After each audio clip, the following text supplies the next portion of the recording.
Throughout NBA history, there's been a surprising amount of cases where teams have traded their best player. Nuggets trading Carmelo, Grizzlies trading Paul Gasol, Timberwolves trading Kevin Garnett, Philadelphia trading Charles Barkley, even just last season, the Sacramento Kings trading DeMarcus Cousins. Today, we're here to talk about 5 current NBA teams that right now should consider trading their best player.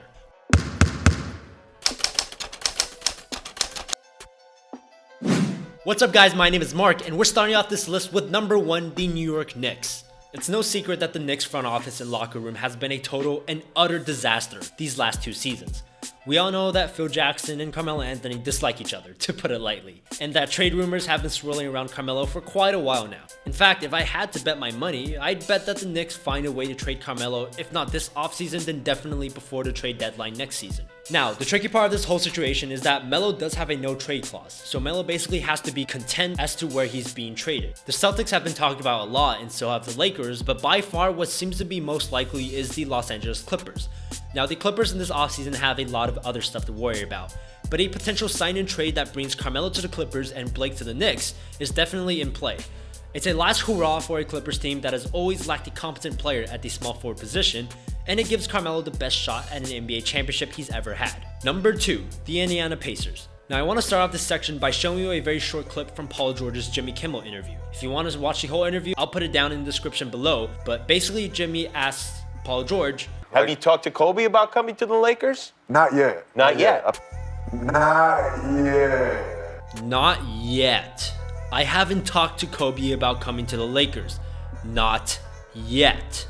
That's not what you want to hear if you're a Pacers fan. It's well known that Paul George grew up a Lakers fan, that he wore number 24 early in his career because of Kobe, and that he really wants to come to LA. He'll have a player option after next season, which he'll almost definitely decline. If not for leaving, then at least to get more money. And he said nothing about being 100% committed to Indiana. So, if you're the Pacers, you're stuck in that spot of risking your best player for nothing, whereas you might be able to trade him for something. Now, what's also interesting is that if you're the Lakers, are you going to trade for Paul George? I mean, the Lakers want Paul George, don't get me wrong, but why would they trade away pieces of their future to get a Paul George that they could potentially get in free agency?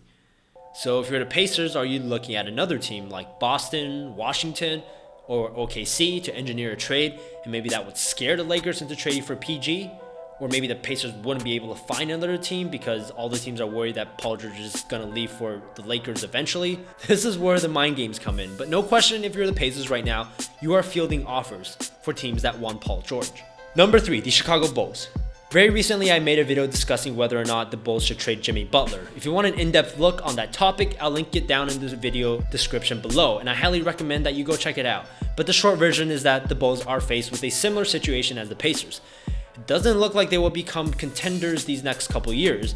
Jimmy's contract will be up very soon, and if you're the Bulls, you should probably at least consider rebuilding. Now, ideally, of course, you would want to rebuild around Jimmy Butler, one of the league's top 15 best players, a proven superstar, proven crunch time scorer, but there's no guarantee that Jimmy will stay.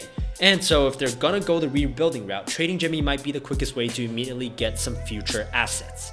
Number 4, the Brooklyn Nets, or should I say, the Brooklyn Lets. So, back in 2013, the Nets hired a sack of potatoes as management and decided to trade away their future for some aging Irishmen. And till this day, they're suffering the consequences. And I mean suffering. The Celtics still own their 2018 draft pick, so the Nets can't even tank properly this next season. But with that being said, they should still consider trading 29-year-old Brook Lopez. And despite how I think the Knicks are a joke of a franchise, I think Brook Lopez gets under-recognized and underappreciated for being one of the best centers in the league and one of the most versatile offensive players. Last year he started shooting 3-pointers too and had a respectable 34.7%. And while not many teams are looking to trade for all-star caliber big man, there are some teams he could bring value to. The Hornets are one who have the cap space and could use a second scorer next to Kemba Walker. The Mavs could use someone that can fill the void that is Dirk Nowitzki's decline. And even a team like the Rockets might be in play, who need a second scoring star and could use another 3-point shooting big man. All these potential spots for Brook Lopez to go. And finally, at number 5, the Boston Celtics. So a while back I made a video on why the Celtics should trade Isaiah Thomas. If you want to watch it, I'll link it down in the description as well. And in there I detailed the reasons why trading Isaiah Thomas isn't as crazy as it sounds. First off, Isaiah Thomas will be a 29-year-old free agent next year. If the Celtics prioritize keeping their glue guys like Avery Bradley and the youngsters like Jaylen Brown, Terry Rozier, Marcus Smart, they might not have the cap space to pay Isaiah close to $35 million per year, which is what he'll probably be demanding. Plus, if one of the young players or whoever they get with this year's number 1 pick turns out to be a star or a superstar, Isaiah becomes more expendable. Same thing goes if the Celtics can manage to get a star free agent in this year's free agency or next year's free agency. And on top of all of that, one could argue that Isaiah just puts too much of a limit on how good you can be defensively. We all saw how much better the Celtics defense was after Isaiah didn't play in Game 3 of the Eastern Conference Finals. And again, they should only consider trading Isaiah if they think they have enough offensive firepower on this roster.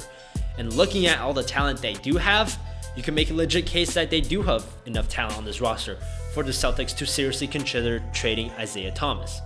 Alright guys, that is it for today's video. Question for you. Who do you think is most likely to get traded? Or if you had to bet your money, who do you think is most likely to go first? Let me know down in the comment section below and go check out the other videos that I linked in the description as well. Other than that, thank you for watching MDJ, where we talk everything NBA. See you next time. Feeling kinda strange, feeling kinda off. Don't know what's really going on. I feel like something's up and I can only guess the cause. It doesn't matter when, doesn't matter where. Always hits me when I'm unprepared. I just feel like it's